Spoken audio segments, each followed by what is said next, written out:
How Victoria Martens' death changed child protection forever. Every parent's worst nightmare isn't just a stranger in the dark. Sometimes the monster lives right at home. On August 24th, 2016, in a quiet neighborhood of Albuquerque, New Mexico, a frantic knocking echoed through the night. Two injured adults stood at a neighbor's door, spinning a tale about being attacked. But when police arrived at their apartment, they discovered something far more sinister. What they found would haunt them for years to come. This is the story of Victoria Martens, a bright 10-year-old who loved swimming, gymnastics, and whose smile could light up any room. She should have been celebrating her next birthday, planning sleepovers, and dreaming about her future. Instead, she became the victim of an unthinkable crime that involved the three people who should have protected her most: her own mother, her mother's boyfriend, and his cousin. But this story isn't just about a horrific crime. It's about how an entire community refused to let Victoria's death be in vain. It's about the detectives who worked tirelessly to uncover the truth, even as each revelation brought them face to face with humanity's darkest side. It's about a mystery that seemed straightforward at first, until DNA evidence revealed a shocking twist that nobody saw coming. What really happened in those final hours? Why did a mother betray her own child? And who was the mysterious man whose DNA was found at the scene? The answers to these questions would shake the city of Albuquerque to its core and change how an entire state approached child protection. If you want to help prevent stories like Victoria's from happening again, hit that like button and share this video. Subscribe to join our community that believes in exposing these dark truths to protect other innocent lives. Your support helps these important stories reach the people who need to hear them most. Now, let's uncover the chilling truth behind one of New Mexico's most devastating crimes. In our world today, darkness often lurks in unexpected places. Every news cycle brings stories that make us question humanity's capacity for cruelty. As someone who studies these tragic events, I've learned that understanding them, however difficult, is crucial to preventing future tragedies. These stories, though heartbreaking, need to be told. My name is Michael, and the story I'm about to share will stay with you long after you hear it. It began on a warm summer night in Albuquerque, New Mexico. On August 24th, 2016, the peace of a sleeping neighborhood was broken by frantic pounding on a door. There stood Michelle Martens and Fabian Gonzalez, both visibly shaken and injured, spinning a tale of being attacked. But when police followed up at their residence, they uncovered something far more sinister, a crime that would haunt even the most seasoned investigators. The heart of this story revolves around Victoria Martens, a precious little girl who entered this world on August 23rd, 2006.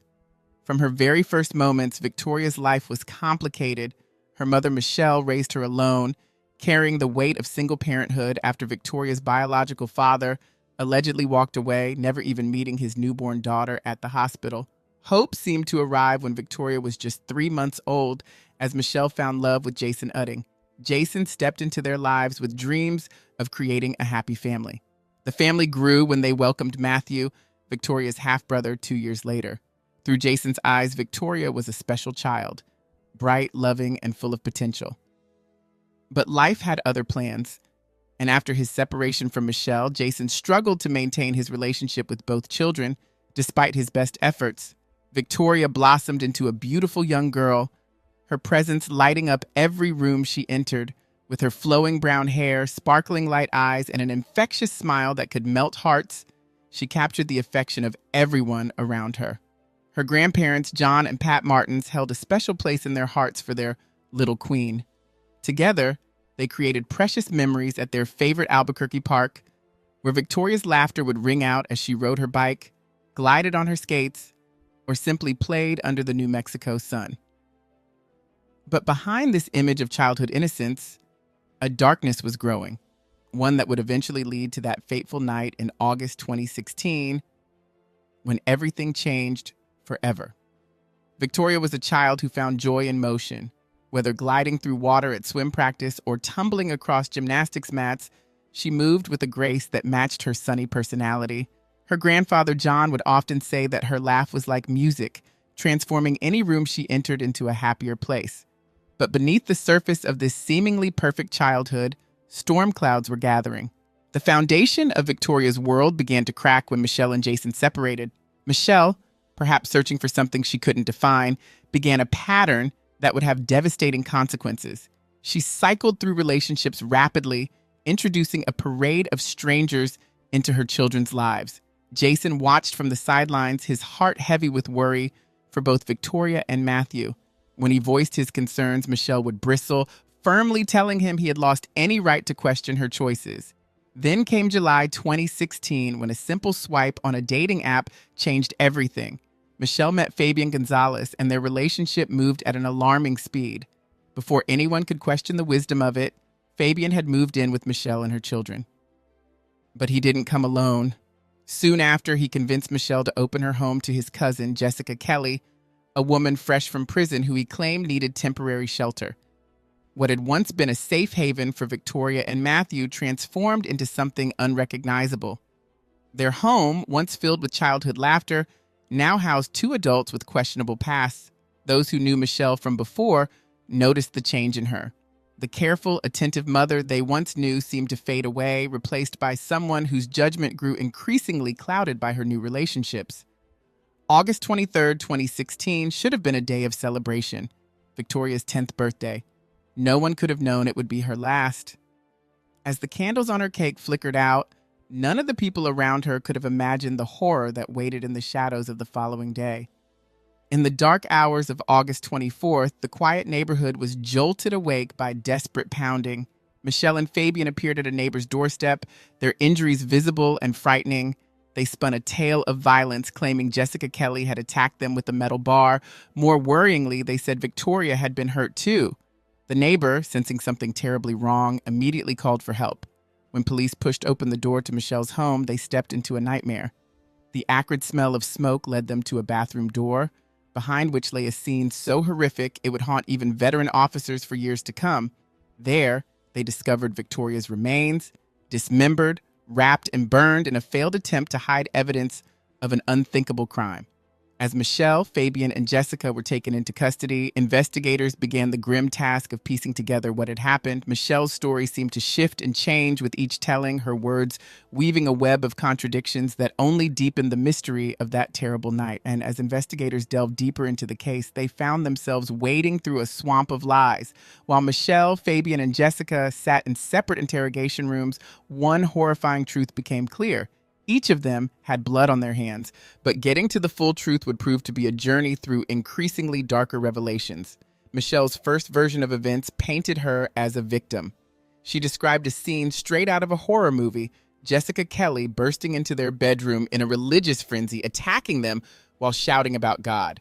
In this telling, Michelle claimed she only learned of Victoria's death as she fled for help, hearing Jessica's chilling scream that the child was dead. But like a house of cards, this story soon collapsed. A new version emerged where Michelle and Fabian had left Victoria alone with Jessica while Matthew was away. This time, she claimed they returned to find Victoria had accidentally consumed methamphetamine left by Jessica. She described being held captive by Fabian and Jessica, who threatened to kill her if she tried to report Victoria's death before they decided to dispose of her daughter's body. The detectives, seasoned in the art of interrogation, recognized the telltale signs of deception. They employed a classic technique, telling Michelle that Fabian was confessing everything in another room, though in reality he had revealed nothing. This pressure cracked something in Michelle, and what poured out was more horrifying than anyone could have imagined. Over 8 grueling hours, the true depth of depravity emerged. Michelle's confession revealed a pattern of abuse that had begun months before Victoria's death. With chilling detachment, she described bringing men into her home specifically to harm her children. The genesis of this nightmare, she claimed, was discovering an ex-partner attempting to assault Victoria. But instead of protecting her daughter, Michelle's response was unfathomable. She began actively seeking out more predators. Her methods were calculated. She would drug her children to prevent resistance, then invite men she met through dating sites, using coded messages to connect with others who shared her twisted desires. This was how Fabian had entered their lives. When Jessica arrived, the situation escalated from horrific to catastrophic. Though Michelle initially tried to distance herself from Jessica's actions, she eventually admitted, knowing that both Jessica and Fabian had been abusing Victoria in the days leading up to her death. Each new detail revealed layers of premeditation that left even hardened investigators shaken. This wasn't a crime of passion or a moment of madness. It was the culmination of months of systematic abuse orchestrated by the very person who should have been Victoria's protector. The depths of depravity in Michelle's confession continued to shock even the most hardened investigators. She described watching helplessly, or perhaps willingly, as Fabian and Jessica forced methamphetamine into Victoria's system, ignoring the child's desperate pleas to stop. When Jessica pulled out a knife and began attacking Victoria, Michelle stood by, a silent witness to her daughter's torment. But perhaps the most disturbing revelation came next. Just 20 minutes after Victoria's death, Michelle and Fabian engaged in sexual activity, showing an inhuman disregard for the tragedy that had just unfolded. Only after this did they begin cleaning the scene before making their theatrical run to the neighbor's house. Fabian Gonzalez's interrogation painted its own picture of deception and evasion. His first interview started with what seemed like a simple explanation about Jessica's temporary stay. He acknowledged that family members had warned him about Jessica, specifically mentioning the risk of having her around children, yet he spoke about these warnings with an air of resigned helplessness, as if the decision to let her stay had somehow been out of his control. But the cracks in Fabian's story quickly began to show. Detectives noted peculiar inconsistencies in his behavior, particularly how he and Michelle had fled the apartment without making any attempt to save Victoria.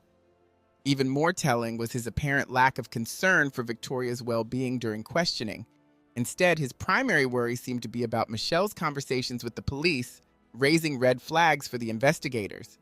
When brought in for a second interview, Fabian's story transformed. This new version was notably lighter on details and failed to align with either his previous account or Michelle's ongoing confessions. Under persistent questioning, he finally admitted to witnessing Jessica's knife attack on Victoria, confirming Michelle's presence and her alleged pleas for them to stop. His admission came with what appeared to be remorse, as he acknowledged he should have stepped in to protect the child. But he tried to justify his initial lies as a product of fear. The final blow to Fabian's credibility came when investigators discovered he had lied about the injury to his eye. He had claimed it resulted from a struggle with Jessica, but evidence proved it came from an unrelated incident entirely. This deliberate deception, combined with his constantly shifting narrative, suggested someone more interested in protecting himself than revealing the truth about Victoria's final hours. As investigators compiled these various accounts, they found themselves building a puzzle where the pieces didn't quite fit. Each new version of events from Fabian seemed designed to minimize his role while maintaining just enough truth to appear cooperative. His strategic omissions and contradictions created a smokescreen that complicated the investigation, suggesting a calculated attempt to evade responsibility for his part in this horrific crime. When Jessica Kelly began her testimony, she spun a tale that seemed pulled from a crime thriller. Through drug-hazed memories, she described an intruder, a mysterious man with a Mexican accent who supposedly broke into the apartment. According to Jessica, this unknown man was Victoria's real killer, who then threatened her life if she didn't help dispose of the child's body. The media latched onto this sensational detail. Some outlets suggested the man had issued dire threats about handling Victoria's remains, while others speculated he might have been someone from Fabian's prison past, seeking revenge. Jessica claimed that when Michelle and Fabian returned to the apartment, she and Fabian began the grim task of cleaning up. But Jessica's story quickly unraveled under scrutiny. Not a single neighbor reported seeing any stranger that day, despite the apartment complex's usually watchful residents. The physical evidence told a different story, too. Nothing at the crime scene supported the existence of this mysterious intruder. Jessica's credibility suffered a fatal blow when neighbors came forward with crucial information. They had seen her carrying Victoria down the stairs and heard horrifying screams from the apartment around 3 a.m., exactly when investigators believed the crime occurred. As detectives dug deeper, they uncovered more disturbing elements. Among the evidence seized was a video camera, a discovery that raised alarming questions about potential recorded abuse of both Victoria and Matthew. This finding suggested a level of premeditation that chilled even veteran investigators. The forensic evidence painted a damning picture of cooperation among the three adults. Fingerprints and physical traces showed that Michelle, Fabian, and Jessica had all participated in attempting to hide their crimes. Each piece of evidence pointed to a coordinated effort to cover up what they had done to Victoria. The justice system responded swiftly. All three were arrested with bail set at an astronomical $1 million cash only, a clear message about the severity of their alleged crimes. Michelle faced charges of child abuse resulting in death, while Fabian and Jessica's charges were even more severe, including additional counts of sexual abuse and murder. On September 16, 2016, they appeared for their preliminary hearing. Despite the mountain of evidence, all three entered not guilty pleas. The judge, recognizing the risk of collusion, ordered them to have no contact with each other, a standard but crucial measure to protect the integrity of the case. Behind the scenes, detectives continued their meticulous work, carefully guarding each piece of evidence. They knew that building an airtight case would be crucial to ensuring justice for Victoria. The investigation had to be perfect. There could be no room for error, no legal loopholes that might let any of the accused escape responsibility for their roles in this horrific crime. The November 2016 preliminary hearing brought devastating revelations that stunned the community. The autopsy report confirmed what many had feared. Victoria had died from asphyxiation, someone applying deadly pressure to her neck. But there was more. Her body bore evidence of sexual assault and multiple stab wounds, painting a picture of unimaginable suffering in her final moments. The toxicology results delivered the first major contradiction to the suspects' stories. Despite Michelle's claims about forced drug consumption, no illegal substances were found in Victoria's system. The DNA analysis that followed brought its own mysteries. While investigators found traces of male DNA on Victoria's body, clothing, a trash bag, sheets, and a knife, the samples were too degraded for identification. Notably, Fabian's DNA was absent, likely erased by the suspect's thorough cleaning of the crime scene. This destruction of evidence would prove to be a significant hurdle for prosecutors. January 2017 marked a turning point when a new prosecutor stepped in, raising serious concerns about how the initial investigation and legal proceedings had been handled. Determined to right these wrongs, they assembled a fresh team of investigators to start almost from scratch. Their mission was clear: leave no detail unexplored, no lead unfollowed in the quest for justice for Victoria. The investigation expanded dramatically over the following months. Hundreds of interviews were conducted, each one potentially holding a crucial piece of the puzzle. As May approached, prosecutors made a strategic decision, requesting separate trials for Michelle, Fabian, and Jessica. The judge agreed, recognizing that individual trials would ensure each defendant's case would be judged fairly on its own merits. But just as the legal machinery began moving forward, new complications arose that would delay the proceedings. The ongoing police work was unveiling evidence that shattered the defendants' carefully constructed stories. Phone records told a very different tale from what they had claimed. Their devices showed activity before and after Victoria's death, with messages flying between the three suspects and other unknown contacts. Perhaps most damning was the GPS data, which placed both Fabian and Michelle away from the apartment when Victoria was believed to have died. This digital breadcrumb trail directly contradicted their versions of events, suggesting a level of premeditation that investigators hadn't initially suspected. The investigation had become a complex web of technology forensics, physical evidence, and conflicting testimonies. Each new discovery seemed to raise more questions than answers, but slowly, methodically, investigators were closing in on the truth of what happened that terrible night. Like piecing together a shattered mirror, investigators reconstructed Victoria's final hours, starting with her last birthday. The timeline began at 4 p.m., when Victoria stepped off her school bus. Neither Michelle nor Fabian were home at the time. Throughout the evening, the couple's movements formed a disturbing pattern: brief returns followed by hurried departures. What initially seemed like random comings and goings took on a sinister meaning when detectives concluded at least one trip was to buy drugs, explaining why they'd left Victoria alone with Jessica. This revelation prompted a deeper dive into the evidence. DNA samples were sent to a specialized laboratory in Florida, hoping advanced testing might reveal what standard analysis had missed. The results brought mixed implications. On one hand, they cleared Michelle and Fabian of being physically present during Victoria's death, leading to some charges being dropped. But the lab made another discovery that changed everything: scientific validation of Jessica's most controversial claim. The mysterious unidentified man had been real after all. As this new lead emerged, the legal proceedings continued their course. Jessica's case reached its conclusion first, though not without drama. In September 2018, a judge rejected an initial plea deal. By January 2019, the sexual abuse charges against her crumbled due to lack of forensic evidence. However, her fingerprints told their own story, placing her hands on items used after Victoria's death. Jessica's testimony painted a haunting picture of that night. She described cleaning up the scene in a drug-induced paranoia, even waking Fabian to read Bible passages as hallucinations tormented her. Eventually, she accepted a plea deal, admitting to reckless child abuse resulting in death. In exchange for a lighter sentence, she agreed to testify against both Fabian and the still unknown man should he ever be found. April 2022 saw Jessica sentenced to 44 years in prison, 50 with 6 suspended, followed by 5 years of probation. Fabian's case took unexpected turns. November 2019 brought a surprising development. His release on probation after the court decided there wasn't enough evidence to prove he posed a danger to society. His trial finally began in July 2022, where Jessica took the stand as promised.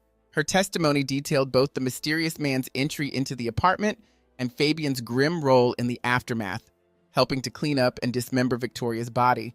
The case had evolved from what seemed like a straightforward, if horrific, crime into something far more complex. Each new piece of evidence seemed to reveal another layer of mystery, suggesting that the full truth of what happened to Victoria might be even more disturbing than initially thought. In a shocking courtroom revelation, Jessica confessed that during her drug-fueled panic, she had murdered Victoria before involving Fabian and Michelle in burning down the apartment to cover up the crime. The prosecution's case against Fabian focused heavily on his actions after Victoria's death. They brought forward a forensic expert who presented an extensive collection of over 80 pieces of evidence. Curiously, Fabian's fingerprints were only found on a single mop, suggesting he had helped clean the crime scene, though his exact role in Victoria's death remained unclear. The prosecution painted a compelling picture through Jessica's testimony and physical evidence, showing how Fabian had participated in the aftermath of this horrific crime. They pushed for his child abuse charge to be classified as a violent felony, a classification that would force him to serve at least 85% of his sentence before any possibility of parole. This request highlighted the severity of his alleged involvement in Victoria's tragic end. The defense team fought back vigorously, arguing that Fabian was being unfairly blamed. They emphasized a crucial point. The initial accusations against him stemmed from Michelle's false confession, and they repeatedly stressed that the real killer had already been identified as Jessica. Despite their efforts, in late 2022, Fabian Gonzalez received a sentence of 37.5 years. However, there was a significant detail in his sentencing. He would be eligible for parole after serving just 50% of his time. During the emotional sentencing hearing, Victoria's grandfather, John Martens, delivered a heart-wrenching victim impact statement. His voice trembling with grief, he begged the judge for the maximum sentence possible. He spoke of all the precious moments he would never share with Victoria, her graduation, her wedding day, dreams that had been brutally stolen from their family. The final chapter of this tragic case centered on Michelle Martens, Victoria's mother. Her case proved particularly complex due to her constantly changing stories and unverifiable claims, including allegations of sexual encounters with unidentified people. These inconsistencies led authorities to order a psychological evaluation, which revealed something crucial. Michelle possessed personality traits that made her extremely vulnerable to giving false confessions. An expert witness testified that in all his years of practice, he had rarely encountered someone so easily manipulated. This psychological insight led prosecutors to offer Michelle a plea deal, which she accepted in June 2018. In her plea, she acknowledged her role in Victoria's death, specifically her fatal decision to leave her daughter in Jessica's care. Though she admitted her guilt in 2018, her final sentencing wouldn't come until 4 years later, leaving the case's conclusion hanging in a lengthy legal limbo. In November 2022, the final chapter of this tragic case closed when Michelle received her sentence, 12 years in prison, with credit for the 6 years she had already served. But Victoria Martens' story didn't end in that courtroom. Her death became a powerful catalyst for change in the community, forcing everyone to confront the harsh reality of how vulnerable children can be, even in places where they should feel safest. The community's response to Victoria's death was remarkable. People who had never met her came together to honor her memory, organizing vigils, creating a memorial garden, and advocating for stricter child protection laws. They refused to let her become just another statistic. Her story sparked important conversations about child welfare and led to proposals for new legislation aimed at preventing similar tragedies. The case also shed light on another often overlooked aspect of such crimes: its impact on first responders. The law enforcement officers who walked into that apartment that day carried the weight of what they witnessed. The community rallied behind these officers, recognizing the emotional toll of their work and ensuring they received proper support and counseling. Their dedication to bringing justice for Victoria, despite the personal cost, showed the true meaning of public service. Today, Victoria's story serves as both a heartbreaking reminder and a call to action. It challenges us to be more vigilant, to speak up when we suspect a child might be in danger, and to strengthen the systems meant to protect our most vulnerable citizens. Her memory lives on in every child protected by the changes her tragic death inspired. In this tragic case, 3 people who should have been Victoria's protectors became her tormentors. Jessica Kelly will serve 44 years behind bars. Fabian Gonzalez received 37.5 years. And Michelle Martens, Victoria's own mother, got 12 years with credit for time served. But no sentence can bring back the bright-eyed little girl who loved swimming and gymnastics, whose laugh once filled her grandparents' home with joy. Victoria's story, though heartbreaking, created real change. The community of Albuquerque refused to let her death be forgotten. They built a memorial garden where children now play safely. They pushed for stronger child protection laws, and they showed us all how a city can come together to protect its most vulnerable citizens.